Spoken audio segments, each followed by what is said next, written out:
Hello everyone, आज मैं आपको बताने वाली हूँ नेजल पॉलिप के बारे में। नाक में मांस का बढ़ जाना, तो इस टॉपिक पे आज हम बात करने वाले हैं।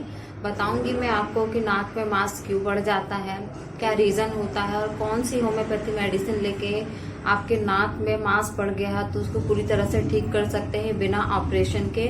और आपको ये प्रॉब्लम चाहे कितनी भी पुरानी हो पूरी तरह से ठीक हो जाएगी अगर आप सही तरीके से मेडिसिन लेंगे। तो वीडियो स्टार्ट करते हैं। नेजल पॉलिप, नाक में मांस का बढ़ जाना। ये जो मांस बढ़ता है या गांठ हम इससे बोल सकते हैं, गांठ बढ़ती है, धीरे धीरे करके बढ़ती है। जो हमारी नॉर्मल जो ग्रोथ होती है मांस की, उसमें जैसे आप कह सकते हैं कि छोटा सा मसा होता है, उसका जो साइज है धीरे धीरे करके बड़ा होता है।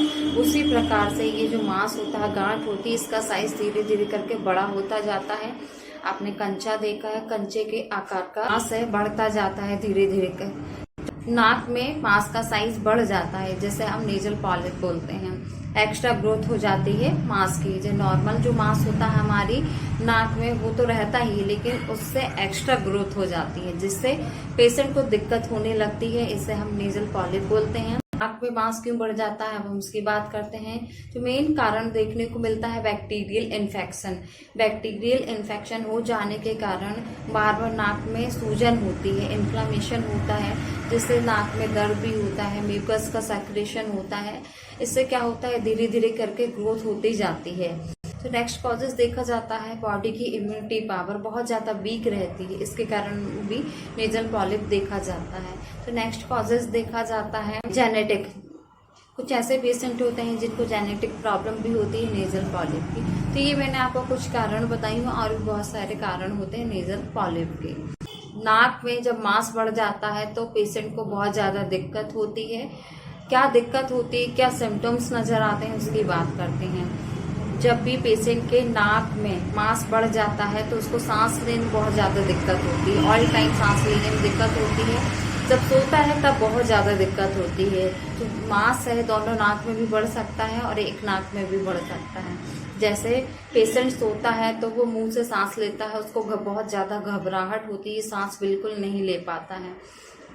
साथ में उसको ऐसा फील होता है कि जैसे उसकी नाक में कुछ लटका हुआ है, कुछ है, उसको बहुत ज़्यादा चुभन होती है, दर्द होता है। ये सिम्टम्स देखने को मिलता है। सिर में बहुत ज़्यादा दर्द होने लगता है, कई बार सिर में बहुत इतना सीवियर पेन होता है कि बर्दाश्त के बाहर होता है। और जैसे मौसम चेंज होता है तो उसको छींकें आने लगती हैं, छींक के साथ उसको जुकाम होने लगता है, खांसी आने लगती है। ये भी प्रॉब्लम देखने को मिलती है। ठंड के मौसम में तो बहुत सीवियर, बहुत ही ज़्यादा प्रॉब्लम होती है, पेशेंट को बहुत सीवियर कंडीशन हो जाती है, उसको सांस लेने में दिक्कत होती है। जो गर्मी का मौसम होता है तो गर्मी के मौसम में भी प्रॉब्लम होती है, लेकिन ठंड के मौसम में कुछ ज़्यादा प्रॉब्लम होती है। ऐसे पेशेंट जिनके नाक का मांस बढ़ जाता है। जब भी पेशेंट बात करता है किसी दूसरे व्यक्ति से तो उसको ऐसा फील होता है कि उसके नाक में कुछ लटका हुआ है, उसके मुंह से बिल्कुल आवाज़ नहीं निकलती है सही तरीके से जैसे पहले निकलती थी। तो नाक का मांस बढ़ जाना बहुत ही गंभीर समस्या है। इसे आप बिना ऑपरेशन के बिल्कुल ठीक कर सकते हैं, लेकिन आपको मेडिसिन कंटिन्यू लेनी पड़ेगी।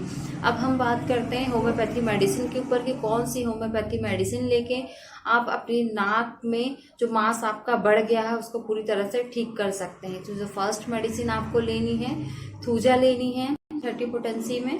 मॉर्निंग में 2 ड्रॉप लेना है और नाइट में 2 ड्रॉप लेना है, और इस मेडिसिन को आपको कंटिन्यू रखना है काफ़ी लॉन्ग टाइम तक। आपकी नाक का जो मांस बढ़ गया है उसको घुलने में टाइम लगेगा, इतनी जल्दी नहीं घुलेगा, क्योंकि आपका जो मांस है वो धीरे धीरे करके बढ़ा है, उसका साइज बहुत ज़्यादा बढ़ गया है। उसी प्रकार से आपके नाक का जो मांस उसको पूरी तरह से ठीक होने में भी टाइम लगेगा, और आपका नाक का जो मांस है पूरी तरह से ठीक हो जाएगा आप मेडिसिन कंटिन्यू रखते हैं। तो नेक्स्ट मेडिसिन आपको लेनी है REPL। इसका जो नंबर है 73 है। इसको आपको कंटिन्यू रखना पड़ेगा। ये नेजल पॉलिप ड्रॉप है, इस ड्रॉप को लेना कैसे है वो मैं आपको बता देती हूँ। तो इसको 3 बार लेना है, मॉर्निंग, आफ्टरनून और नाइट में। आधा कप पानी ले लीजिएगा, उसमें 15 से 20 बूंद इस ड्रॉप को डालिएगा, अच्छे से मिक्स करके पी लीजिएगा। इसको कंटिन्यू आप लेते हैं तो आपको बहुत ज़्यादा छींक आती है, आपको हमेशा दिक्कत होती है बात करने में और आपको सांस लेने में दिक्कत होती है, तो ये सारी प्रॉब्लम धीरे धीरे करके ख़त्म हो जाएंगी। इस ड्रॉप को बिल्कुल आप ले सकते हैं। मेरी जानकारी अच्छी लगी है तो मेरे वीडियो को लाइक जरूर करेगा। वीडियो देखने के लिए थैंक यू सो मच।